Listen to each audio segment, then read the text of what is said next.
Congratulations on the purchase of your Eaton timer. Before removing the wall plate, ensure all power to the device has been de-energized at the load center or breaker panel.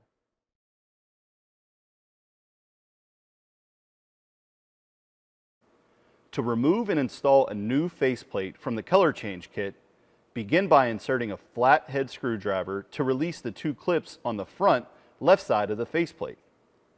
A gentle prying action will allow you to lift away this side of the faceplate.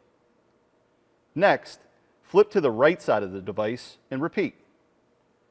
This should completely release the faceplate from the device. To install the new faceplate, simply align the 4 tabs with the 4 slots on the device. Snap the 4 tabs securely in place by pressing evenly on the front of the faceplate.